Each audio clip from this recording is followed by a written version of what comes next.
አንዳንዶቻችን ደግሞ ብድግ ብለን የዚህ ዘመን ትውልድ የዛ ዘመን እያለን ለውቀሳም የተነሳ ነው። የዛ ዘመን ባይኖር የዚህኛው ዘመን ይኖራል እንዴ? የዛኛው ዘመን ራሱ ዘመኑ ባፈራው ቴክኖሎጂ፣ ዘመኑ ባፈራው አስተሳሰብ፣ በዘመኑ የዘመኑን አሻራ ጥሎ አልፏል። ጥሩም ይሁን በጎ ሀገር ሳትበታተን ድክ አድርጎ ያቆያት የኋለኞቹ ናቸው።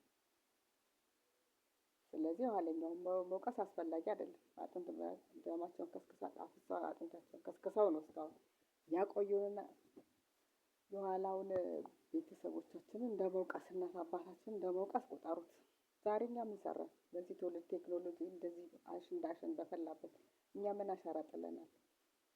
ጅምላ ወቀሳ፣ በጅምላ መውደድ፣ በጅምላ መጥላት፣ በጅምላ ሆ ብሎ መነሳት፣ በጅምላ ሃይማኖትን አንድ ሰው ከሃይማኖት መሀል አንድ ሰው ሲናገር ሃይማኖትን በጅምላ ብሔርን አንድ ሰው ስለ ብሔር ሲናገር ብሔርን በጅምላ መጥላት፣ መውደድ፣ ጅምላ ፍረጃ፣ ሆ ብሎ መነሳት።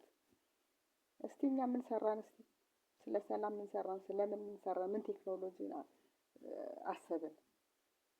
ራሳችን ላይ ምን ሰርተናል? መጀመሪያ ወደ ራስ ነው መጠቆም። እኔ ማን ነኝ ብሎ ራስን መመርመር ነው። በጅምላ ከመፍረድም ከመውደድም ከመጥላትም በፊት መውደድ፣ መጥላት፣ ጅምላ በቃ ሆ ብሎ መነሳት። የእናት ሆድም የጉርጉር ነው። በቃ ከእናት ሆድ ውስጥ ሁሉም አንድ አይነት አያስብም። ጥሩ የሚያስባለ፣ መጥፎ የሚያስባለ። ስለዚህ በጅምላ መውቀስ ብሔርን፣ ሃይማኖትን፣ ዘመንን በጅምላ መውቀስ አስፈላጊ አይደለም። ስለ ራሳችን አሁን ስላለንበት ከቴክኖሎጂ ጋር ራሳችን አዛምደን ምን ሰራን ብለን ራሳችንን መጠየቅ አለብን። ማን ነኝ እኔ ማለት? ማን ነውና ነው የኋላውን የሆነ ወቃሽ የሆነው? እሱ ማን ነው? መጀመሪያ ራሱን ያውቃል?